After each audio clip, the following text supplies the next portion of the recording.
Hello, this is Tony Blazer back with another video here for the Motocross Vault, and what this one is going to be is the third installment in my look back at Inside Motocross. Issue 3 here is one of my favorites. It has Mike Kiedrowski on the cover, and this is a great issue of Inside Motocross. If you're not familiar with Inside Motocross, it is a large kind of coffee table size publication that was produced from 1992 to 1993. The man behind it was Jim Hale, who was the driving force between Axo Sport America at the time, and the editor and the guy behind actually producing the magazine was Fran Kuhn, another icon of the moto industry at the time, a great photographer and a visionary in terms of the design of the magazine. Inside Motocross, as I said, was only produced for 4 issues. This third one is an excellent installment. It has a great breakdown of one of the best motocross ads of the 90s with Damon Bradshaw and Jeff Emig promoting the 93 YZs. There's some amazing photography. Pretty much every one of these issues has some amazing photography in it, and it's really kind of much more of almost like a lifestyle magazine as opposed to like motocross action or dirt bike or stuff. There was no bike tests in the magazine. It really was an interesting departure, and certainly an influential one. It kind of, you can see the roots of this in the current Racer X Illustrated and other magazines like Motocross Journal, who kind of tried to do the same sort of magazine on much more of a budget. Unfortunately, Inside Motocross, as I said, only made 4 issues. This one here is one of the best in my opinion, and as I have done in the other 2, I've scanned the entire magazine, put the whole thing, and I'm going to go through it page by page and let you know a little bit about what I thought of it at the time, talk about the articles in the magazine and stuff. If you like this, make sure you check out issue 1 and 2 as well, and I will be posting issue 4 as well. So I'm going to cover all 4 of these great magazines. If you don't have them, they're worth picking them up on eBay. I'm also going to post the complete PDFs to my website, themotocrossvault.com. If you actually want to download the whole thing and read it for yourself, you certainly can do that as well. So check that out. I will certainly post them there, like I said, so you can read them, enjoy them, and check out one of the coolest motocross magazines of all time. So here it is, issue 3 of Inside Motocross. On the cover here we have Mike Kiedrowski winning the 1993 Daytona Supercross. This was Mike's first win, and the first of, I believe, 3 in a row. He ended up taking him, like Jeff Stanton, was always more of an outdoor guy, and Daytona in those days was an outdoor Supercross. So during the day, hot, almost like an outdoor national. And Mike was the Iron Man for those 3 years after kind of Stanton faded a little bit, retired in '94, and Mike took over that mantle. This issue, like I said, is number 3. There only were ever 4 issues of Inside Motocross. As I spoke about in the previous video, there was some pressure put on Jim Hale inside the industry by Jody Weissel and the guys at Motocross Action. They weren't happy with Jim putting out a magazine that was one of their direct competitors. So in order to prevent any friction there as far as advertising his core product, which was selling gear, Jim decided to retire the magazine. So like I said, it only made 4 issues, and this is number 3. All right, on the first real page of the issue, we have a cool ad for Honda's in-house oil, HP2, which was their 2-stroke oil at the time. I, like many, ran this Pro Honda decal that you see in the upper right on the front fender of my CRs. I always thought that was cool. HP2 is some cool oil. It was blue in color, so it was nice in that you could see if it was mixed in with the oil, so you didn't accidentally put oil that was meant for your lawnmower in your CR or vice versa. Honda was big into racing, always has been really, but in the 90s as well. They were getting into things like powering IndyCar, and the NSX was their new supercar, Accurate. That was always a really cool car. Not a super powerful car, but a great handling machine. Looks good even today. And you see there's a couple pictures of a couple of the race vehicles. The open wheel racer on the left, and then the NSX here on the right of Jeremy McGrath, who at this point was just the 1993 Supercross champ. He had just won the title when this magazine was coming out. So they had a lot to tout in this ad. Alright, on the next page we have a photo by Shiba of Kawasaki's team manager at the time, Roy Turner, and Jeff Ward, who was newly retired in 1993. He had just finished his last professional season and would be going on to race IndyCars very shortly. And you can see Jeff giving Roy the international symbol for just kind of just getting the front wheel over a jump and backsiding it there. All right, on page 4 and 5, we have a little intro section by Fran Kuhn, who was the editor at Inside Motocross. In his little commentary here to the left, he talks a little bit about tracks and how they've kind of morphed into more supercross style venues as supercross style obstacles have made their way outdoors. Today even more common probably than it was in 1993. The photograph there of Washougal, even then it was considered one of the most beautiful tracks, still is. Some obstacles obviously have made its way to the tracks, whoop sections and doubles, but tracks like Southwick and Washougal and Mammoth Mountain are still out there and still not much different than they were then. You can also see that land use was already a concern then. Fran talks a little bit about making sure that you keep your tracks clean and take care of the areas around them to make sure they don't get closed down. Unfortunately, that has only gotten worse over the years, and it's probably worse now certainly than it was in 1993 at this point when it comes to land use and the availability of tracks. All right, on page 5 we have a couple of really interesting photos by Fran Kuhn. Actually, the one on the bottom is by Scott Watkins. One at the top is Jeremy taking his #1 plate for winning the '93 Supercross title. He ended up winning a record at the time, 10 victories that year, which eclipsed the 9 wins that Bradshaw had the year before, unfortunately not taking the Supercross title. Jeremy ended up losing the last race at Las Vegas, clipped a bail, and pretty much handed the win to Jeff Stanton. That would be Jeff's only win that year.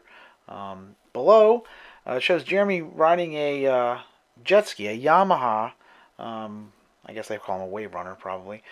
This vehicle was given to him by the guys at No Fear, who again were not making motocross gear at that point. The interesting thing about this is, a couple of years later, Jeremy would end up leaving Honda, largely over stuff like this. Honda was not happy with him being in a photographed riding another brand's wave craft.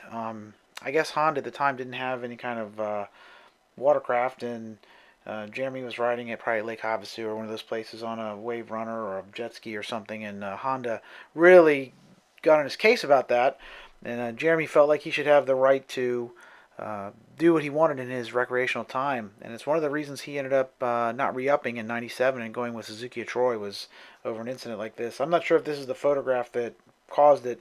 I would guess probably not, because this is 3 years before he left, but I know something very similar to this is one of the catalysts for him leaving.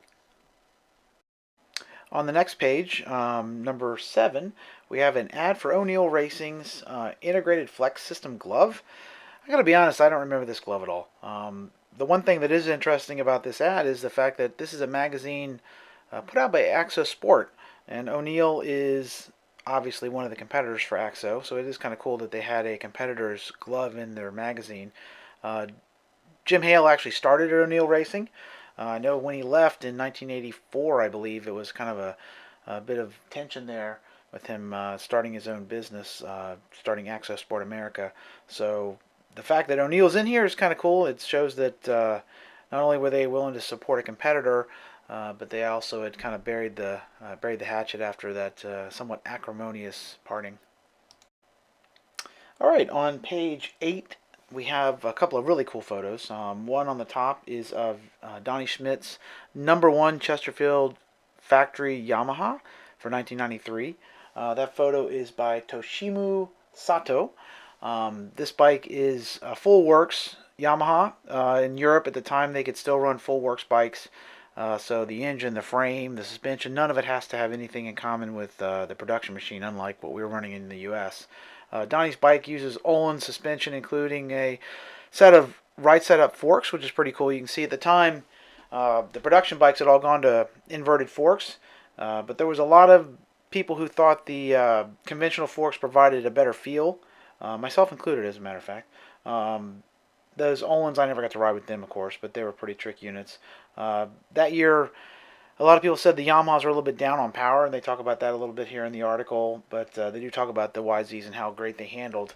I didn't have a 93, but I did have a 95, and I attested that. The motor was not super powerful, but it was nice, but the bike handled very well. On the bottom, you have a really cool shot of Jackie Martins by Luke Verbeek. This is him really putting the beans to his factory Husqvarna, which is a four-stroke. He would actually take the title, I believe, in '93. I'm pretty sure it was '93 he took it on that Husqvarna. The four-strokes at this point were just starting to really make an impact in the 500 class over in Europe. You had Husaberg coming out maybe just right before this. I think '91 was the first year for Husaberg, which were the guys behind the actual original Swedish Husqvarna. So four strokes were really making an impact in Europe. They still weren't anything really over here. Our 500 class was going away. There wasn't going to be around anymore, so there wasn't really any place to race them. And the four strokes really were just kind of a curiosity over here. The only guys riding them were dudes who were racing, you know, like XR600s and stuff by converting them. On the right hand side, we have a ad for No Fear, which, like I said before, was not doing gear at this point. They were just kind of like a lifestyle brand. They did clothing and stickers and stuff like that. And it's got a cool picture of Jeremy from '93 winning the Supercross title. No Fear, like I said, would come out with gear maybe 6 years after this. I think '99 was the first year they actually came out with gear. And unfortunately, that would eventually end not well for them. They would be out of the business by, what, the mid to late 2000s, I think. All right, on page 10, we have a super interesting interview with Damon Bradshaw. This one was done halfway through the '93 season, and it's really telling to the state of mind of Bradshaw at the time. Midway through the '92 season, Damon had hurt his knee, blown out his ACL at, I think, Red Bud, if I remember right before the season finale of the Supercross season. Back then, the Supercross and the Nationals were intermixed. It's kind of crazy. So the finale of Supercross that year took place in, I think it's July actually, halfway through the Nationals. So Bradshaw rode that race with a blown knee, ended up finishing, I think, fifth if I remember right, and lost the title to Jeff Stanton quite spectacularly. After that, Damon had taken off the rest of the '92 season to get his knee fixed, and he had found in that time that he really, really liked sitting on the couch and going to the lake and doing all those things he didn't have time to do when he was dedicating himself 100% to be a racer. And says as much in this article. Basically says that he didn't realize what he was missing, and it was really hard for him to get motivated to put the nose to the grindstone to get ready for the season again. Amidst to having a bad attitude and really how tough it had been on him and the team in '93 after all the success he'd had the year before. At the end of the year, we all know Bradshaw would decide to hang up his boots, and you can kind of already see the writing on the wall here. On the next page, you have a really cool Pro Circuit ad for showing the pipe for the Honda CR125. Actually, no, this might be for a KX, come to think of it, because the '93 West Coast Championship was won by Jimmy Gaddis that year, so they'd switched to Kawasaki. It was probably a KX pipe. This pipe looks awesome. Obviously, I missed the two-stroke days. I used to run Pro Circuit pipes on my Hondas, and always real happy with their performance. And this is a pretty cool ad that I actually have only ever seen in Inside Motocross. It's not one that I saw anywhere else. All right, on the next page, we have an ad for the new Smith Violator goggle. I don't remember this goggle. I think this goggle's pretty hideous. Not attractive. The frame is ugly. The colors are not great. Somehow I've blocked this out, I guess. I always liked Smith goggles. I've owned a lot of them over the years. They always fit well over my glasses. Nice roomy frame. Didn't have issues with fogging up, which is always a problem when you wear glasses, so I liked them. But this one I luckily avoided, and it's probably best left in the ash heap of history. On page 14, we have a really cool photo of Split Fire Pro Circuit Kawasaki's Jamie Dobb by Fran Kuhn, and an accompanying article by Davey Coombs talking about Dobb winning the 1993 125 National from Unadilla. This race is notable for one reason. That would be the absolutely atrocious conditions of the track that day. This race is notable for the dust. It was like something out of the Grapes of Wrath, that race. That year there was a bit of a drought, and the Robinsons had also had the decision to make the track available for an amateur day before the National. So when the pros came out on Sunday, the track was just an absolute disaster. I've never seen dust like that. Many riders had DNFs, including John Dowd, who was like a lap away from getting second in the National as a full privateer when his Kawasaki blew up due to all the dust in the motor. Doug Henry, he won the first moto. His Honda blew up due to the dust. I mean, it was um, absolutely unbelievable when you consider how tracks are so beautifully prepped now to see it. If you can find it on YouTube, check it out. It was just ridiculous. Because of the conditions and because a lot of the top guys had problems, Jamie Dodd won that day. It was his only pro national win here in the U.S., if I remember. He did win a moto in '96 on a Quicksilver Suzuki, I think at Redbud, if I remember right. But he would never take another overall. After he left the U.S., though, he would go on to win a national title over in Europe. All right, in the next few pages, we have one of my favorite motorcycle ads of the early 90s. This one is for the new 1994 Yamaha YZ lineup. It stars Jeff Emig, Damon Bradshaw, along with team manager Keith McCarty, Ed Scheidler, and Don Dudek. They appear in skull caps here, and the tagline of the ad is the new YZs are totally wigged out. It's similar to the ad for the 93 YZs. Both of them were shot at the beautiful Washougal track, which you'll see in a lot of Yamaha stuff in the 90s. Obviously, that's a beautiful backdrop, and the track looks like the place you want to ride. So it makes a great scene for a photograph. This ad is one of my favorites because it's not only shows the bikes beautifully, it's just pretty to look at, but it's also got a sense of humor. You just don't see stuff like this anymore.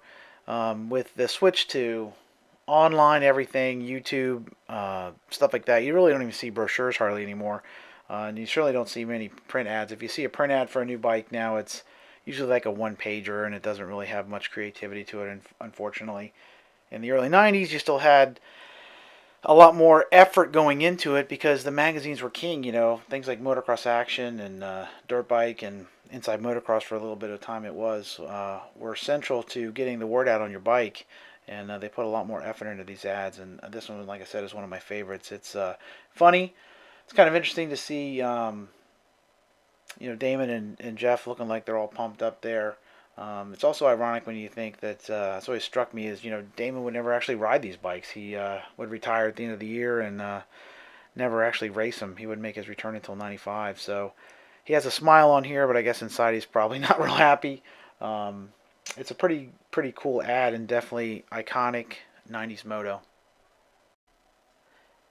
On page 21, we have some more cool photography. This one at top here is by Fran Kuhn. It's from the 1993 High Point National. I was actually at this race. This is from Amateur Day, but '93 was the only time I ever went to High Point. My buddies and I drove up 4 or 5 hours up there and watched Damon Bradshaw and Jeff Emig light up the field. It was a great day of racing. This one has, they're talking about how many people came out for the amateur day there. It was over 1,067 entries. That's a lot of guys riding the track. Right below it, you have a picture of Michael Pichon. This is from his little endeavor to the U.S. in '93, and he's at Honda Land, which was the famous riding area that Factory Honda had out in the valley there in the early '80s. By this point, Honda Land had been shut down. I guess they had a lot of issues with trespassers and people riding on it that weren't supposed to. This picture by, I think it's Patrick Messias is how you say it, shows Pichon kind of looking on to the cool track that wound through the valley. At the bottom left, you have a picture of Guy Cooper, who in '93 was on his farewell season on the national tour. By this, he was 31 years old. Has to be one of the fastest guys never to win a single race. He was so close so many times. I think he got taken out like 2 weeks in a row by Jeff Emig one time. I'm sorry, by Jeff Matasevich, I mean. Guy was one of those dudes that really should have had at least one win over the years. He's always a crowd favorite because of his jumping antics. And Fran Kuhn here captures a little bit of that by that classic pancake jump. I think it's LA Coliseum, but it's kind of hard to tell. On page 22, we start a several-page interview with Factory Kawasaki's Mike Kiedrowski. This one is done by Fran Kuhn, and Fran travels out to Acton, California, where Mike has his house and his Supercross setup, and talks a little bit to Mike about what he does as far as training goes during the season, Mike talks about getting in his motors early in the morning, then he likes going for a bike ride afterwards. Also says he kind of doesn't do much in the way of running anymore because it's not so good for the knees. Mike is at this point known as one of the hardest trainers in the sport. He and Jeff Stanton, and he definitely says that he thinks about Jeff as he's working harder. Realizes he's a guy that doesn't have as much natural talent as like a Ron Lachine or a Jean-Michel Balin. Much like Stanton had to work harder in order to be successful. I'm sure that Mike's competitors realized that he was one of the fittest guys out there. And in '92, he won the 500 national title. In '93 here, he would win the 250 outdoors as well, and lose the 500 actually to Mike LaRocca, who would end up winning the last of the 500 national titles. Mike was always seemed like a nice guy. I always feel like he's an underrated guy in the sport. Never really gets the credit for just how good he was. He almost won the 1990 national title, only missed that one by 1 point. If he had beaten Guy Cooper in that title, he would have won 3 straight 125 titles, then a 500, and then a 250. He never got that Supercross title, but he did win a few Supercross along the way. And then even the year he retired in '95, he actually won a race. It's pretty amazing that Mike retired so early. In this era, it seemed like a lot of the guys retired pretty early, maybe due to the fact that they did train so hard, kind of burned them out. After the Kiedrowski article, we have a ad for Scott's Super V goggle again. This is the same ad that appeared in issue 2. It's a pretty cool ad with Jeff Stanton in the background. Much like the Violator. I don't really remember this goggle either, but huge fan of Scott goggles. Looks pretty much like the same goggle you'd buy today, like an '89, but I'm sure there's some special V something, Venturi, whatever the hell that is. Probably supposed to suck out some extra air or something, I don't know. Alright, next up on pages 30 through 34 is an article that to me really illustrates just how different Inside Motocross was for most of the magazines of its time.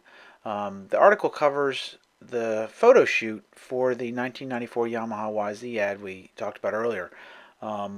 It was pretty interesting to see at the time, to see the behind the scenes. Now, this is an article obviously you'd see in Racer X now, but in '93, magazines like Motocross Action, Dirt Bike, Dirt Rider, they're really just not going to do an article quite like this. Certainly not with the big photos and the style of it. Very, very innovative. In this one, you get to see a little bit of how they made the magic there. That article, they actually hired a Hollywood makeup artist to put skull caps on Damon and Jeff, and then the three guys from Yamaha as well. And they made them up to look like they were bald. And they show all the work that goes into it as far as the track prep, hours of make sure it's perfectly watered so it doesn't look like a dust bowl in the background. Big generators to power the lights that are used for the flash to make sure the lighting just looks right. It's kind of interesting to see because like in the photo itself, you can't really tell that there's a canopy above them and everything shooting them with like 12 giant light bulbs to get the lighting just right. But a lot goes into making a shot like that. And then in the article they've been talking about how important it is to get it in the camera because actually touching up the photos after the fact was super expensive at the time and difficult. You couldn't just throw it into Photoshop. It had to be done, meticulously, manually. So anyways, it's a great article, very interesting, and like I said, very unique for the time. On page 35, after the Yamaha article, we have an Oakley goggles ad with Jeremy McGrath in it. It's a very stylish ad. Really, you can barely see McGrath. It's almost like he's looking through a confessional or something. It's a little bit weird. But you can see the iconic Oakley logo there just kind of popping through in his Bell helmet. Definitely a cool ad. Probably one of the most stylish ones of the time. Very interesting, like I said, considering you barely can see the goggles at all. But I always love this one. Alright, on pages 36 through 45, we have a very cool article by Fran Kuhn on Kawasaki's factory KX80 program.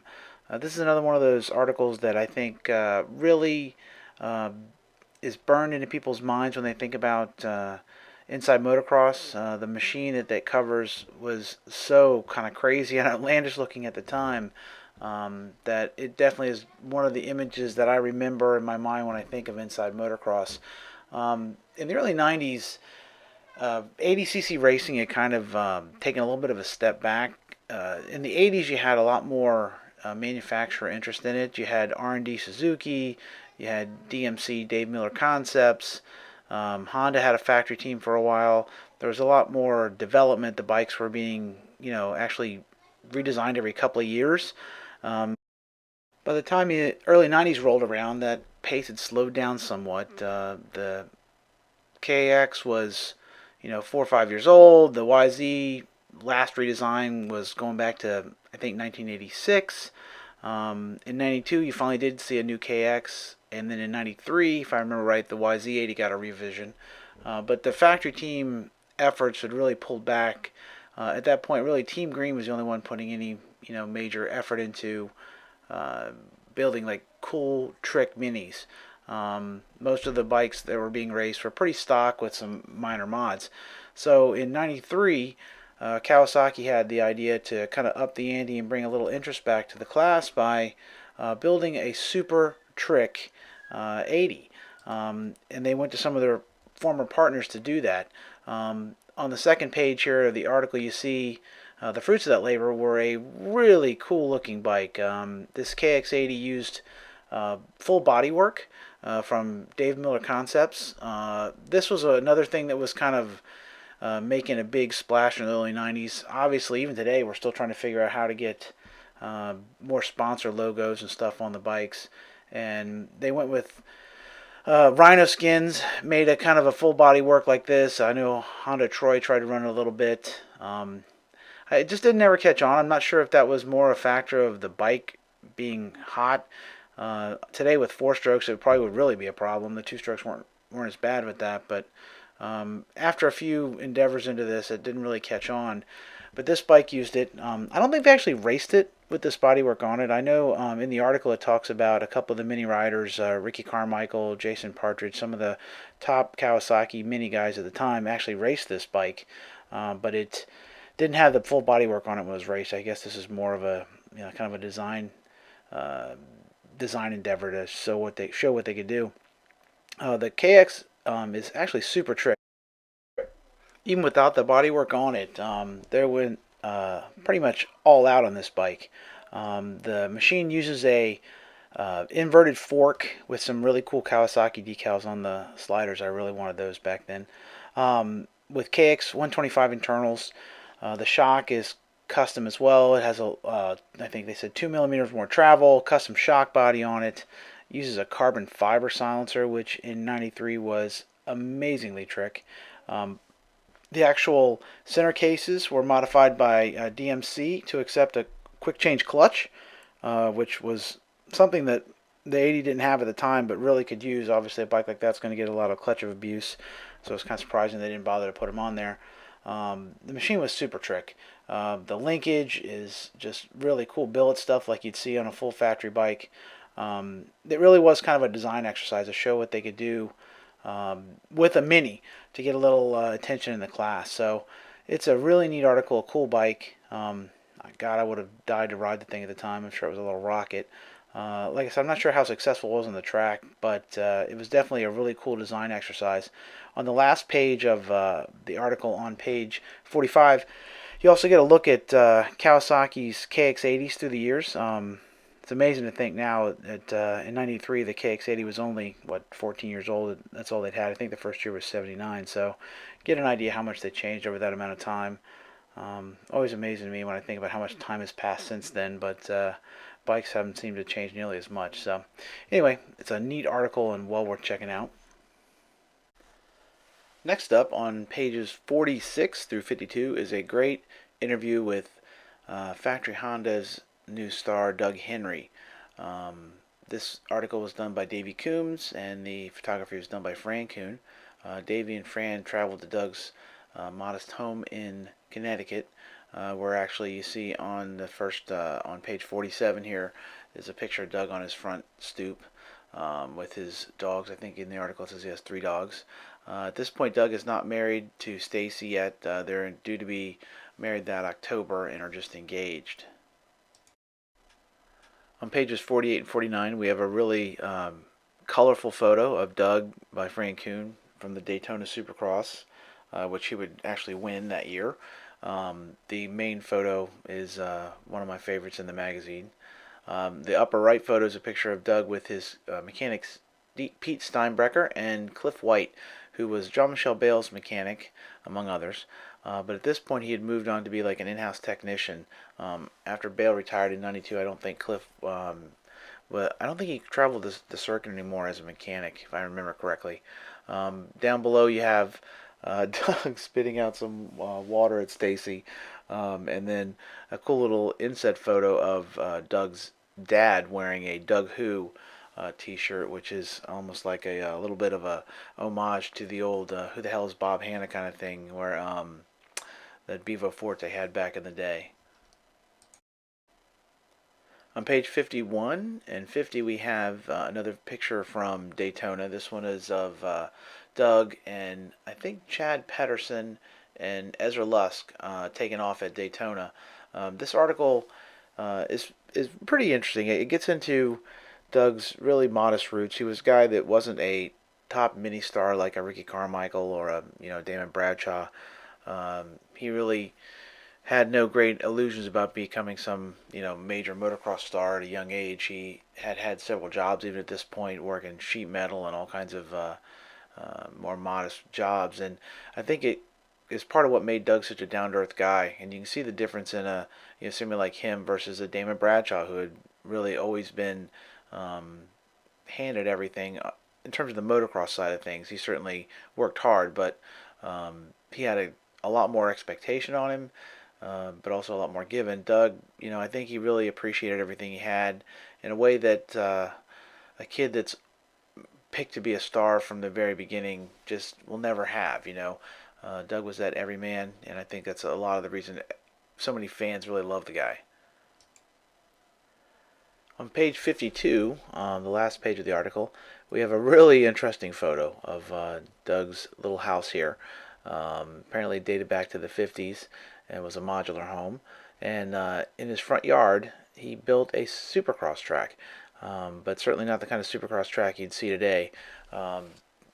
This track looks more like a rock quarry than a track, and it's actually a pretty famous little track. It appears in the first Terra Firma movie, where Doug is racing out there with Elvis, of all strange things. God knows how they came up with that. But the track you can see is pretty crappy, and it's amazing when you see today you have all these riding facilities, and little 50cc kids that are 4 and 5 years old have tracks that are better than A1 in their backyard. And now you had a guy who's a national title winner, a supercross title winner, a really top factory guy practicing on a track that looks like this. It's pretty amazing, and definitely a really interesting contrast to today's motocross. On the next page, on page 53, you have a Honda Troy ad. Again, this one is with Eric Kehoe. Eric was riding for Honda Troy this year after a couple years as a Honda privateer after losing his factory Suzuki ride in '89. Eric would actually win a moto this year at Gainesville on his CR125. One of those amazing photographs that appears in issue 2. Honda Troy would go on to become one of the biggest privateer teams in the sport during the late '90s and early 2000s, and be quite a force for a while before finally shutting down in the, I guess, late 2000s. All right, next up from pages 54 through 60 is a very interesting article on 125 world champion Greg Albertyn. It's done by Jack Bernicle with some great photography from Luke Verbeek. I have to admit that I didn't know a whole lot about Greg at this point. I knew he had won the 125 world title, but I had not seen any video at the time. Obviously the GPs, you'd read a little bit about it in the magazines, but even in the early 90s, the GP scene, it kind of fell out of favor. Motocross action, and obviously most of the magazines I'd read were very American focused, and you'd get a cursory article here or two about the GPs, but it wasn't covered like it was a decade earlier. Greg was from South Africa, I knew that, and young kid, but I'd never seen him ride or anything at this point. The GP that year at Budds Creek would be the first time I actually saw him race in person. And actually, I think he won that race. So Greg was definitely one of the coolest dudes I ever had the pleasure of meeting in the pits, and it's interesting to think back how little I knew about him at this point. I will say I love this photo of him on the gas. It's definitely a really cool picture on that Honda. All right, on page 56 and 57, we have a really cool photo of Trampus Parker, Albertyn, Kurt Nickel, Donnie Schmidt, and I think the helmet poking up there is probably Stefan Everts, launching a jump at Jerez, Spain during the GP that year. In the article itself, it's really interesting because, as I said, I didn't really know a lot about Albertyn at this point. And his team, I actually assumed he had a better support than he did. Reading this article, he's basically on a privateer Honda. Jean de Groot, who was a racer himself and then a mechanic during the 70s, had basically taken some factory parts they could buy, HRC kit and some Shawa suspension bought directly from them, and put this team together. Apparently, even after winning the world title on a privateer Honda in '92, they didn't get any support from Honda for '93. So somewhere in my mind, I always thought this was like more of a closet factory effort, but apparently not. Greg was the first privateer to actually win a world title in the 125 class in '92, so that definitely makes it interesting. And then you read Greg's attitude and stuff. Apparently, he wasn't much of a trainer either, which in my mind, I thought he was a pretty hard trainer by the time he got to America here in '95. But in the article, he said he had spent a little time with Pit Byrer, and he couldn't believe how hard he worked. They said Greg basically took 6 weeks off just to chill out in the off season and liked to party and chase girls. And it's interesting now to read that. I think he had realized it took a little more commitment than that once he got into the 250 class. And by the time he got here, he was pretty much a nose to the grindstone kind of guy. On page 58 and 59, we have a couple more cool pictures from Luke Verbeek. On the upper left, you have Greg with Jan de Groot celebrating a victory. And in the main photo, you have Albie on his HJK, if I remember, or maybe it's JHK Honda. I have to admit, even to this day, I have no idea what that main sponsor is. I was always interested in the GPs when they'd come here, and you'd see all these crazy bikes, and half the time I don't even know what the sponsors were. I think Radson, which was one of Everett's sponsors in the late '90s, was maybe Radiators. It's so funny. I assume in Europe it meant a lot, but here you'd be like, I don't know what the hell any of this stuff is. Like I said, this is a interesting article, and this is the page when they kind of talk about Greg's lack of training and stuff. It's definitely interesting to go back and read it now, knowing how things turned out for him. On page 60, we have a cool photo of Albie chasing Donnie Schmidt at Jerez that year. Albie actually talks in the article as well about wanting to do car racing, some stuff, maybe road racing too, after his GP career. I know he said also he wanted to come to America in '94, and he would end up staying in the GPs, I think, one more year. I think '95 was the first year, if I remember right. As far as I know, I don't think he ever did the road racing or the car racing thing, though.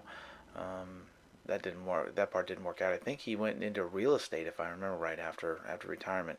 On the next page, you also have a really cool Renthal ad with Jeremy McGrath and his number 15 Supercross title-winning Honda. Renthal was kind of an obscure English brand before they started providing bars and stuff for the factory Honda team in the mid 80s, about 86 I think was maybe the first year they started doing that. And then Jim Hale signed on to distribute them here in the US, and then within a few years they were like the brand as far as sprockets and stuff go, handlebars as well. So they always had some pretty cool ads, and certainly having the cachet of the factory Honda team on their side didn't hurt. Alright, the next section in this issue is the gallery section, and that's where they take some of the best photography from around the moto industry and put it on display here across some big two-panel spreads. This first one is of Mike Kiedrowski and his mechanic Shane Nally, taken from Southwick. This one shows them kind of perusing the track off in the distance. It's by Sheba, and not the most exciting photograph, but it does give you a nice view of Mike's answer gear at the time. Next up on page 64 and 65 is a photo of the epic battle that Mike Kiedrowski and Jeff Stanton had at Southwick that year.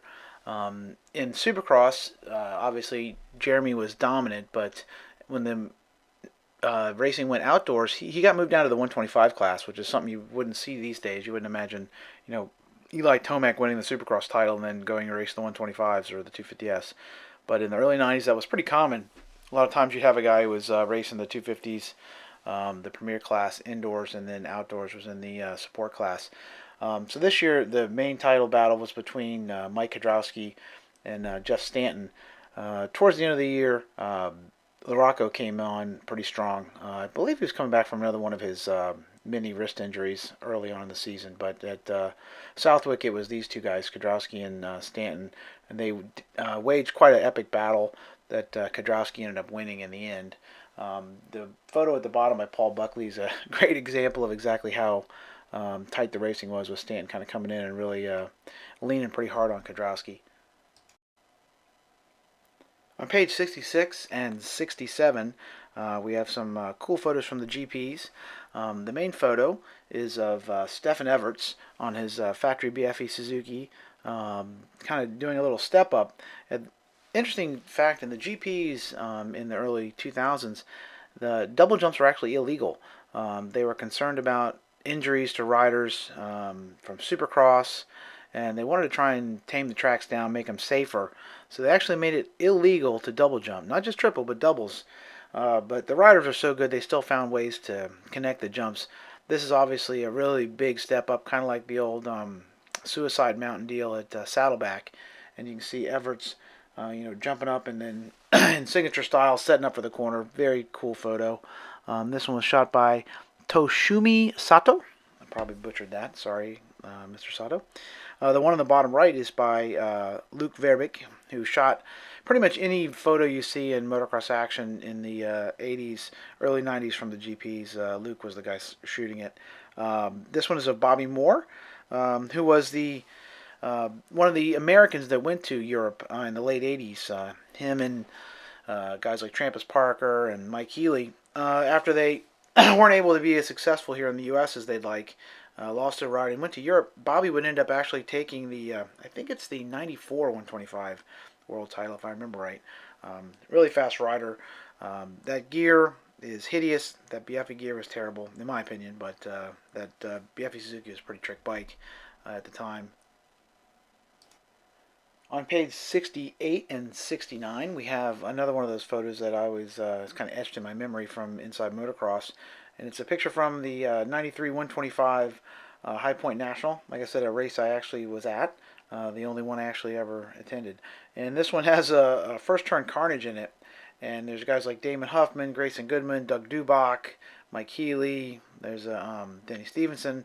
All these guys are kind of trying to untangle themselves in the melee there. The thing that's cool about this, to me, is how colorful everything is. I love the early 90s, obviously. I've stated many times. And I love the color and the gear. And there's a lot of really cool custom helmets and gear in this picture. Even though there's no real riding going on, it's definitely a cool little snapshot of the way motocross looked at the time. All right, next up on page 70 and 71 is a shot of Jeff Emig, taken by Fran Kuhn. This one is at, I think, Southwick. And not one of my favorite photos in the magazine. To me, it's way too cropped in. You don't really get a sense of what's going on there. You get a good look at his Thor Velocity jersey. I still have this outfit in yellow, and man, that jersey was hot. Things like a sweater. But not my favorite photo. Jeff was probably the fastest guy outdoors that year. He was the reigning national champ, but had a bunch of problems. Had some mechanicals, I think, at Hangtown, if I remember right. His bike, the ignition fritzed in one of the motos and just put him in a hole he was never able to quite dig out of. Fast but inconsistent was basically his motto that year.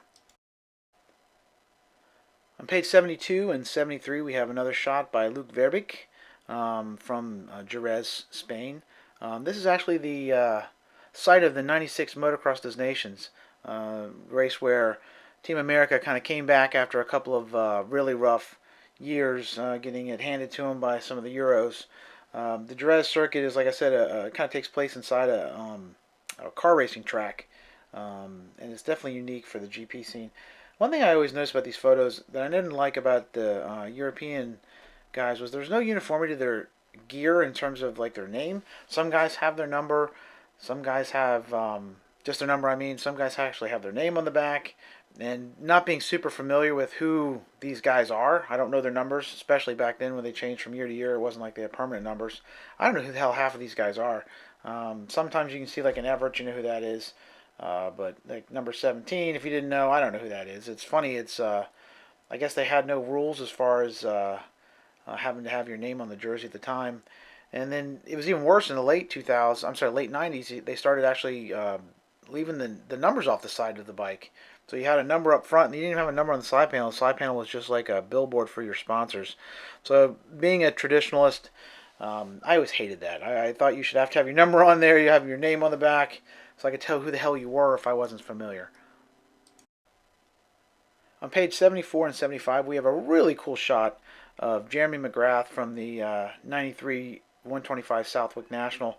Like I said, Jeremy was, I don't know if he was the Supercross champ yet at this point, because like I said, the Nationals were kind of interspersed with the Supercross races. He probably was the champ already by the time this race went off. But he was right in the 125 class, which is pretty amazing.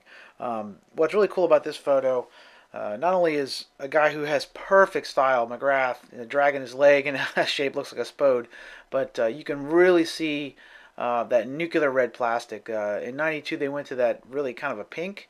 In 93, they dialed that back a little bit, brought back some red, but the plastic was still kind of translucent. It had a little different look to it than what you see now. Unfortunately, that translucent also caused it to fade a little bit, but it looks cool, and you can see the sun kind of poking through. It almost looks like literally the plastic is glowing. So it's definitely a cool shot and kind of a unique one of the King. On pages 76 and 77, we have an interesting picture of longtime privateer Fred Andrews. This one's shot by Fran Kuhn. Fred's a guy that was never on a factory team. Like I said, a privateer, rode for, I think, Rad and Bad Racing, which had like a bunch of posters in 92. I'm not sure. I don't remember off the top of my head who he was riding for in 93. But the interesting thing about Fred is after his motocross career ended, he was one of the first guys to go race off-road and be real successful. He actually won, I think he won the GNCC title or something in 94, maybe 93, 94, somewhere right after this. He went off-road and definitely had some success off-road. I'm not as up to speed on off-road, so I apologize if the GNCC guys are listening. But yeah, Fred would, guys like Ty Davis and Rodney Smith and Mike Kiedrowski would all kind of follow in his footsteps and have real successful careers off-road after their motocross days were over.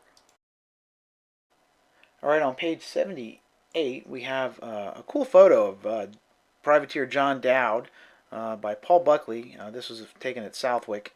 At this point, John was most known for winning the incredibly muddy 91 Hangtown National, a race that was like a one moto and there were like rivers running through the track. But in 93, he was a privateer on a tough racing Kawasaki, and he had some really good finishes that year. He, like I said, he was going to led a lot of the Unadilla National, was going to get second in the moto before his bike sucked a bunch of dirt. Had a really good run, and at the end of this year, he would move to Boysen Yamaha for 94. Try the 125 Supercross. That didn't go so well. But outdoors, he had some good finishes. And then when Mike Craig lost his ride halfway through the 94 season, he'd be moved up to the factory Yamaha rig. Actually, no, if I remember right, he still had the Boysen graphics on his bike, but he ended up riding on Craig's bike in 94 and then would be moved up to the full factory rig in 95. On page 79, we have a picture of Jamie Dobb by Fran Kuhn. This one is from Southwick as well. Jamie, like I said, he's an English rider, came to America in 93 and rode for Mitch's Splitfire Pro Circuit team. He actually won that Unadilla race. Southwick was not a great day there for him. He had a 7:12 score. Like I said, Jamie had a couple of flashes of speed here in the U.S., but he really didn't break through until he went back to Europe and won the world title in maybe 2000, if I remember right, somewhere around there, 99 2000 range, maybe 2001. I don't remember exactly. On page 80 and 81, we have an interesting photo of Trampus Parker by Toshimitsu Sato. I'm sorry, I'm probably butchering that, but I do find it interesting that the photo is pretty a crappy photo in terms of the way everything looks here. It's Trampus is covered in dirt. You can't really tell who he is. It's interesting that they'd make a choice to highlight a photo like this in the magazine. I will say it definitely shows the kind of roost you get on a motocross track. This one is at Holland at the infamous Lommel circuit, so he's definitely eating a lot of sand. Trampus is another guy that kind of didn't have the success he wanted here in America and quickly went to Europe and kind of shocked the world in '89 when he won the '89 125 World Motocross title, and then backed it up 2 years later with the 1991 motocross title. So it's pretty. He had a pretty impressive career for a guy that most people here in the U.S. had never even heard of before he broke through in '89. This is like I said, not a great photo of him, but it's interesting. Interesting choice to put in the magazine. On page 81, we have a shot by Luke Verbeek of the starting line at the Italian GP that year in '93, and it is interesting to me to see the prominence of Chesterfield cigarettes. Cigarette advertising was really big in the 80s and 90s in motocross. By that point, there had been a lot of crackdowns on the cigarette companies' availability of advertising, like on TV and stuff. They stopped it, so they switched to motorsports. So you saw them a lot sponsoring motocross teams. I imagine, I'm not into car racing, but I'm sure they probably sponsored car racing teams as well. Now it's the energy drink energy drink sponsors. So I'm sure eventually they'll be cracked down and it'll be something else. On the right, you have a really interesting photo of Pedro Tragder. I don't know how to say his name properly, to be honest. Dutchman, and he's stepping down this huge downhill. That is a really cool photo, and I bet it's a really cool jump to hit too. Even though the GPs they had no doubles, in quotes, they still had some really crazy jumps and a lot of elevation, which is one of the things that I thought always made the GP tracks cool. You can see this how the track is not ripped or anything. It doesn't look anything like a track here, but they have some really neat natural elevation changes. This next shot on page 84 and 85 is by Patrick Messias, and it's of the Jerez track. And here you can really get a sense of how it's laid out inside the car racing circuit. It's kind of like our Daytona, but obviously much more large in terms of the actual track area in the middle. You can see they crossed the asphalt section a couple places. And interesting in that, like I said earlier, you're not allowed to do double jumps. So apparently they kept trying to move these jumps farther and farther apart. But top guys like Albertyn still found ways to turn these what should have been a big single, I guess, into a double. So you can see he's kind of doubling up the hill here from one section to another. I will say this about Albie: he was always a very ragged and kind of out of control looking guy, but he was never afraid. He was a guy who definitely would jump anything and just send it. Consequences be damned. So he used that to capture the '93 title on that Honda. All right, on page 86, we start the design section of the magazine, where they usually go into some products and talk a little bit about what makes them interesting or unique. For this edition, they go into carbon fiber, which was a very novel product in the motocross industry at the time, really today as well, because of the cost involved. They talk a little bit about how it was developed in the 1950s and what goes into actually producing carbon fiber and why it's so unique. On page 87, we have a really cool photo of Mike Kiedrowski and Dave Osterman's Wide Open Racing, who imported some really cool seat covers. I always thought it was interesting. They said MXA on there, and I was always kind of confused at the time. It was like, is this any relation to motocross action? I'm not sure where the name came from, but they were really cool. They were kind of a glossy almost like a plastic material. They weren't the same kind of thing you'd normally see in a seat cover. They came with a couple different versions of non-slip stuff. I never had one. I never got to use it. I have no idea if it was slippery. It looks slippery. It looks glossy. But I never actually felt one in person. Team Kawasaki used them. I always thought they were super trick. Kiedrowski's a funny guy in that, like I said earlier, he doesn't get a lot of credit for being stylish or like a great champion. Not the kind of guy you hear a lot of people talk about, but there are a lot of great photos of him. Some of that might be new into the gear. I really love this Hanser gear this year. But there are a lot of great photos of Mike Kiedrowski, in spite of the fact that he was kind of a Jeff Stanton type and wasn't a real flashy rider. On page 88 and 89, we have some examples of products that used carbon fiber in 1993. Axo Sports' new RX2 helmet used it. CTI's knee brace. I have a pair of knee braces, almost just like the ones here. Carbon fiber. Carbon fiber is great in that it's super light. The problem with it is, though, it also doesn't have a lot of inherent flexibility. So mufflers like this really trick. A Cherubies one from '93. The problem is they look great. They're super light, but they don't last. The vibration and the flexing involved eventually will break the carbon fiber. Same thing happened. Over the years, you've seen a lot of guys use carbon fiber silencers, and they just don't hold up as well in the long haul as like a aluminum or tie or something like that. It just doesn't take well to the torque and the forces exerted in motocross, but it does sure look cool. On pages 90 and 91, we have a really cool Boysen Power Reads ad. Like I said, the ads that were in Inside Motocross, just like Meta today, they're unique to the magazine. You won't see this ad anywhere else. This is an interesting correlation between the power you get from the Boysen reads, how it's going to give you the thrust of the space shuttle, which was still in use in '93, hadn't been retired yet. Boysen, like I said, was one of the industry first companies to make an improvement to read technology in the late '70s, and they continue to be one of the leaders in two-stroke technology even today.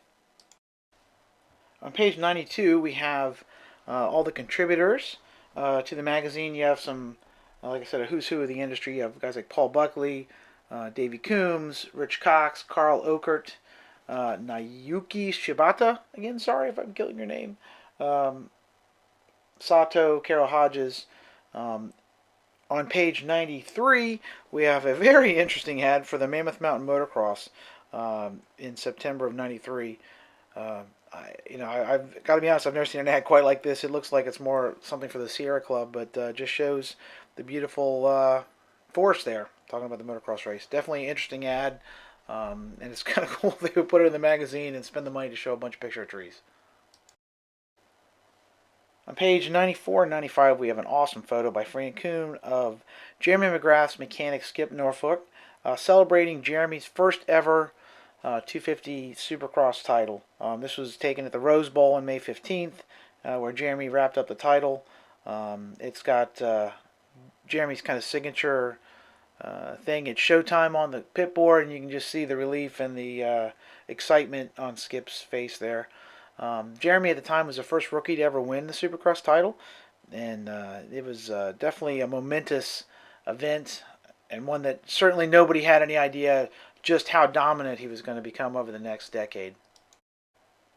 All right, and we're wrapping things up here. The last ad in the magazine is for Axo Sports' new Dymax jersey, which was new for '93. This was kind of the replacement for the gel print from '91 and '92. It was a little lighter jersey. The gel print was a very heavy construction. The chemical they used to embed the dye in the material made it really impervious to airflow. It really just didn't flow air at all. It was really hot. You ended up having to cut holes in it to let any air into it. The Dymax wasn't lightweight in the same way as synthetic is now, but it was much better, much more like a cotton jersey almost at the time. So it gave you the color of the gel print with a little more comfort. I didn't love this design at the time. Now I think it's cool. I actually have one of these jerseys still now in my closet, but it was definitely very colorful and cool jersey. I do love the little Bradshaw cartoon at the bottom right. I thought that was a cool touch. And that's it. That is the end of the magazine. That is issue 3 of Motocross, Inside Motocross, and I hope everybody enjoyed it. As I go, I'm going to be hopefully doing issue 1 and 4 as well.